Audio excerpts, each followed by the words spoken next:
Tina Turner. La reine du rock and roll.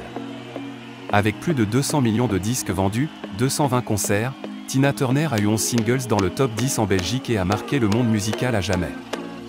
Elle a remporté 8 Grammy Awards, a été intronisée au Rock and Roll Hall of Fame en 1991 et détient des étoiles sur le Hollywood Walk of Fame. Sa tournée Break Every Rule de 1988 a même établi un record mondial avec 184 000 spectateurs au Maracanã de Rio de Janeiro. Le magazine Rolling Stone l'a classée au 17e rang des 100 plus grands chanteurs de tous les temps et au 63e rang des 100 plus grands artistes de tous les temps. La reine du rock, vénérée à l'échelle mondiale, a inspiré des millions de personnes par sa vie, sa voix, sa danse et sa musique inoubliable.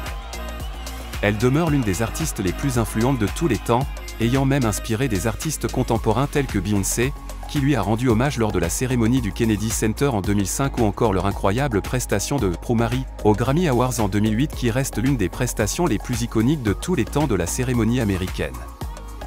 De son vrai nom Hannah Mae Bullock, Tina Turner fait partie de ces rares chanteuses légendaires à avoir traversé 5 décennies dans le music business. Retour sur le parcours de cette star de la scène à la voix incomparable.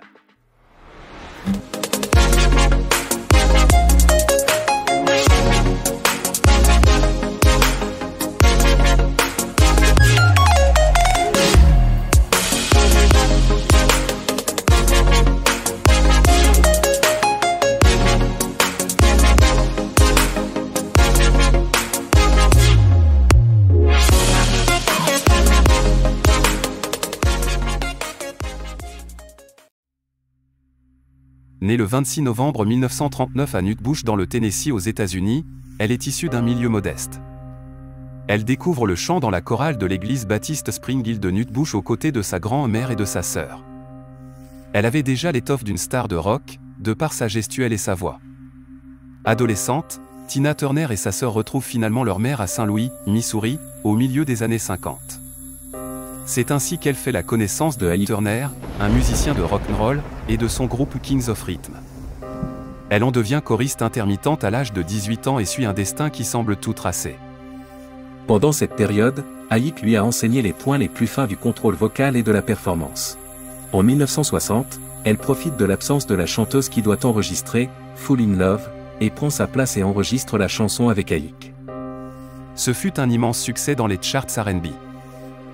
Ike décide alors de changer le prénom de Hannah en Tina en référence à son idole, Chena, reine de la jungle. Et à partir de ce jour elle devient Tina. Peu de temps après, en 1962, elle épouse Ike Turner et ils forment un duo mémorable, The Ike and Tina Turner Revue, qui va connaître une succession de tubes. River Deep, Mountain High, Come Together, I Want to Take You Higher. Malheureusement rien de beau ne dure jamais. Derrière le succès du duo, Tina vivait un mariage très violent avec Ike. On se rappelle qu'elle le qualifiait d'abominable. Elle était contrainte à rester avec lui pour le travail et subissait des tortures à chaque fois qu'elle lui disait non. Il justifiait sa violence par la peur de la perdre. C'était si traumatisant pour elle que de la date de leur séparation à la mort de Ike, Tina ne lui avait plus jamais adressé la parole. Dans son livre intitulé Moi, Tina, elle nous fait savoir qu'elle avait pressenti cette misère juste après avoir enregistré « Fall in Love ». Elle avait cependant émis le désir de ne pas continuer cette relation et il a réagi en la frappant à la tête avec une civière de chaussures en bois. Cet incident lui avait inculqué la peur.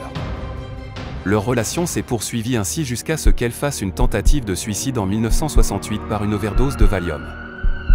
Elle affirme dans son livre que les abus et la promiscuité de Ike l'avaient conduite à un sentiment de désespoir. Cette relation est décrite comme étant le reflet des années les plus malheureuses de sa vie. Le 1er juillet 1976, les choses dégénèrent lorsque le couple s'est disputé au Dallas Stately Hilton. Ike l'avait battue sur tout le chemin de l'aéroport à l'hôtel. Elle raconte qu'elle avait le côté gauche du visage enflé comme celle d'un monstre. Et pour elle c'était les coups de trop pour celle qui portait le duo avec sa voix et son énergie. Après que Ike soit allé se coucher, Tina a arraché sa liberté en pleine nuit dans la Jaguar blanche que lui avait offerte Sammy Davis Jr. comme cadeau de remerciement. Sammy Davis Jr. est un chanteur, danseur, acteur, comédien, producteur de films et réalisateur de télévision américain. Il a enregistré 2 titres avec le duo Ike et Tina Turner. Elle est partie avec ses 2 enfants n'ayant que 36 cents en poche et une carte d'essence. Elle ne s'est jamais retournée. La fuite lui faisait moins peur que le quotidien avec son mari. Quelques semaines après sa fuite, elle a demandé le divorce à Aik, ce qui a été prononcé en 1978. De son divorce, elle n'a rien reçu. Pas d'argent, pas de maison. Juste son nom. Tina Turner se lance alors ensuite véritablement en solo, délaissant quelque peu le R&B pour un son plus rock. Mais les dettes accumulées à cause d'un départ précipité lors d'une tournée avec Aik l'obligent à travailler et à chanter dans des clubs et salles d'hôtel. Une expérience humiliante mais qui a contribué à façonner, à juste titre, sa réputation de femme persévérante, indépendante et courageuse. En 1984, on assiste au plus grand comeback de l'histoire. Âgée de 45 ans, la chanteuse sort Private Dancer. Un album au succès retentissant, que beaucoup qualifieraient de plus grand retour dans l'histoire de la musique, grâce à des titres désormais intemporels.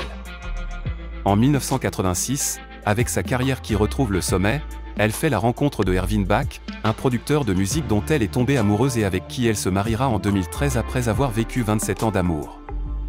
Plus rien ne l'arrête. Nouvelle réussite avec ses albums suivants, Break Every Rule et Foreign Affair. À noter sa performance en tant qu'artiste solo inscrite dans le livre Guinness des records, quand elle se présente devant près de 185 000 personnes dans un stade de Rio de Janeiro au Brésil en 1988. Depuis son grand comeback, Tina enchaîne les tournages et les concerts jusqu'en 2009 où elle décide de prendre sa retraite après 50 ans de carrière. Elle fait encore parler d'elle en 2013 quand elle décide d'abandonner la nationalité américaine car n'ayant plus de lien avec son pays d'origine après s'être installée en Suisse. La même année, 3 semaines après son mariage avec Ervin Bach, elle est victime d'un accident vasculaire cérébral, ce qui lui fait perdre la faculté de marcher pendant un certain temps. C'est après plusieurs mois de rééducation qu'elle parvient à se déplacer normalement à nouveau. Après cela, les malheurs s'enchaînent. En 2016, elle a un cancer de l'intestin avant de subir une greffe de rein. 2 ans plus tard, en 2018, les malheurs continuent. Son fils aîné Craig Raymond est retrouvé mort d'un suicide avec une arme à feu à 59 ans. 4 ans plus tard, en 2022, son fils cadet Ronnie, qui s'était marié en 2007 avec la chanteuse Affida Turner, est décédé d'un cancer du côlon. Après tous ces malheurs, le 24 mai 2023, Tina Turner passe de vie à trépas à l'âge de 83 ans. Elle reste une figure emblématique de la musique et son héritage perdure à travers sa musique intemporelle et son influence sur de nombreux artistes. Son décès a choqué le monde entier et on a assisté à des hommages allant des plus grandes stars telles que Oprah ou encore Mariah Carey au président de la République. Le couple Obama sur leur compte Instagram ont rendu hommage à la reine du rock and roll. À sa mort, la rockeuse laisse derrière elle une œuvre légendaire ainsi qu'une fortune immense à l'image de sa carrière, plus de 250 millions de dollars.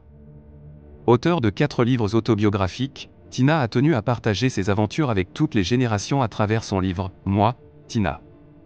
Elle détaille l'histoire de sa vie depuis son enfance à Nutbush, dans le Tennessee, jusqu'à sa première ascension vers la gloire à Saint-Louis sous la direction du musicien de blues Aik Turner, qui est devenu par la suite un mariage abusif, menant à sa résurgence dans les années 1980. Le livre est devenu un best-seller mondial lors de sa sortie et a conduit à l'adaptation cinématographique de 1993, What Has Love Got to Do With It, avec Angela Bassett dans le rôle de Turner. En 2021, 2 ans avant son décès, elle écrit « Le bonheur est en vous ». Mon chemin spirituel, dans ce livre elle nous révèle, au travers d'une existence rocambolesque et inspirante, son secret pour trouver le bonheur et l'amour. En 1973, Tina fait une rencontre qui bouleverse son existence. Le bouddhisme. Grâce à la pratique de la méditation et des mantras qui ont fait le tour du monde, elle trouve la force mentale de surmonter tous les obstacles et de réaliser ses rêves. Tirant les leçons d'une expérience qui l'a menée d'un mariage difficile aux plus grandes scènes internationales, Tina nous dévoile les principes du bouddhisme Nichiren, qui lui ont permis de transcender le désespoir et d'emprunter le chemin de la sérénité.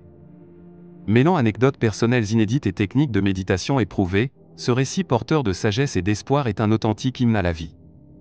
Vous vous demandez certainement ce qui fait de Tina la reine du rock and roll. Pendant sa vie de chanteuse, Tina Turner a écrit plusieurs tubes avec Ike Turner et en solo. Tina Turner a une vaste discographie, donc 10 albums studio produits entre 1974 et 1999. Une carrière musicale qui s'est tarie depuis près de 2 décennies déjà mais qui compte un nombre respectable de tubes. Revisitons 5 de ses morceaux les plus emblématiques et leurs histoires. Un River Deep Mountain High, 1966. À l'origine de ce son, il y a Phil Spector, producteur américain légendaire et le couple d'auteurs-compositeurs Jeff Barry et Ellie Greenwich. Il écrit Driver Deep Mountain High, une ascension mélodique irrésistible pour dire la dévotion amoureuse, et il sait tout de suite qui serait mieux placé pour la chanter. Tina Turner, dont il admire la voix, et son mari Ike Turner. Convaincu de leur potentiel, il les signe sur son label Fille Record et en débourse quelques 20 000 $. Tina sera finalement seule en studio, à supporter une session d'enregistrement pénible et interminable. Après tous ses efforts, elle se verra déçue car le titre ne fera pas carton espéré aux États-Unis, atteignant à peine le top 100. De quoi enrager Phil Spector, qui se retire de l'industrie musicale pendant 2 ans. River Deep Mountain y trouvera ses lettres de noblesse bien plus tard et sera hissé à la 33e place du classement des 500 plus grandes chansons de tous les temps par le magazine Rolling Stone en 2004. 38 ans après sa sortie. De Prue Mary, 1971. C'est une reprise du groupe de blues rock américain Creedence Clearwater Revival qui sort d'abord le tube Prue Mary en 1969. Un morceau racontant l'histoire d'un gentleman qui décide de quitter la ville et toutes ses agitations pour vivre une existence plus simple sur un bateau à vapeur. John Fogerty, cofondateur du groupe, l'écrit 2 jours après avoir été démobilisé de l'armée. Le titre remporte un grand succès 2 ans plus tard lorsqu'Ike et Tina Turner font du titre leur musique.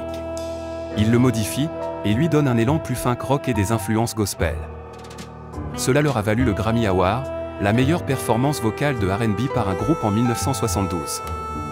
Alors que le groupe Creedence Clearwater Revival s'effondre quelques années plus tard, Prue Mary restera un classique du répertoire populaire et un incontournable de Tina Turner qu'elle continuera à interpréter durant ses concerts.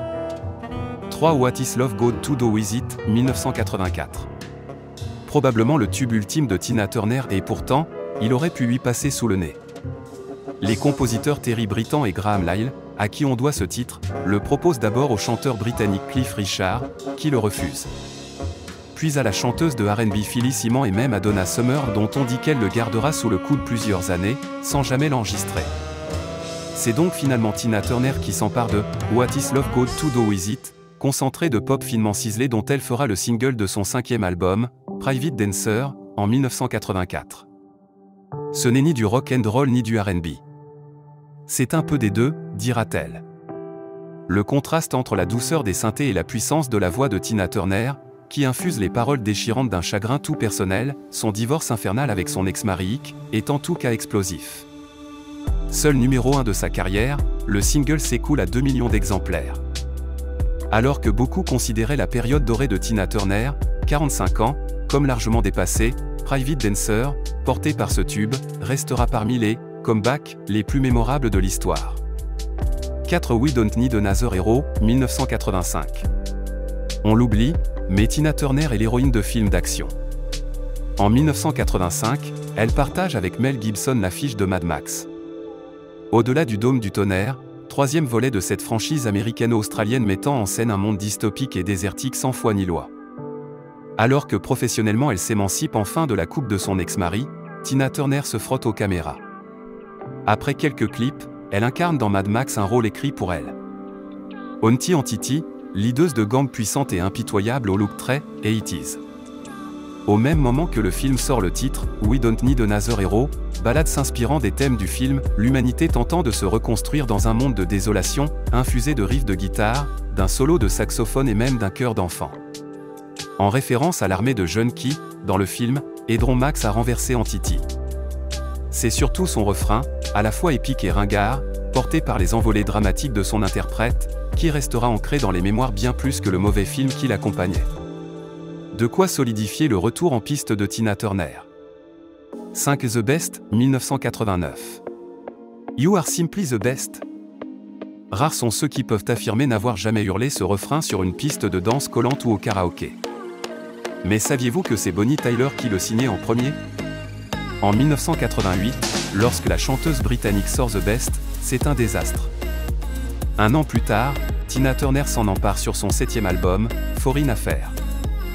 Après avoir demandé à son autrice, la musicienne américaine Holly Knight, quelques modifications, dont l'ajout d'un pont, qu'elle estimait manquant, et un changement de tonalité.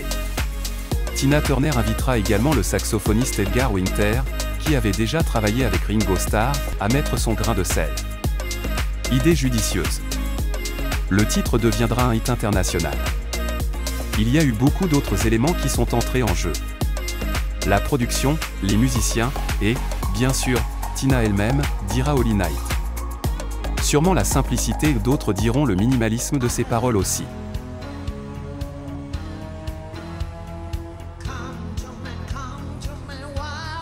Facile à reprendre à l'infini. Une recette parfaite pour en faire l'hymne de multiples pubs, de la série Schitt's Creek, mais aussi, plus improbable, de la National Rugby League australienne. Sans rancune pour Bonnie Tyler, qui dira en parlant de The Best. Tina Turner l'a fait bien mieux que moi. Elle était un prodige dans l'industrie musicale. Nous retenons de Tina Turner qu'elle a fait de grandes choses pas seulement pour la situation de la femme dans l'industrie musicale, mais aussi pour celle de la femme battue. Elle est la première femme à avoir parlé publiquement des violences conjugales. Avant, on assimilait les violences conjugales aux femmes pauvres. Quand Tina Turner a parlé de ce qu'elle a subi, ça a mis en lumière le fait que les violences conjugales étaient partout. Les femmes n'étaient pas crues quand elle parlait, alors quand Tina Turner, une chanteuse connue et respectée, a témoigné, ça a donné le courage à d'autres femmes de le faire. Elle est une héroïne qui restera à jamais gravée dans nos mémoires.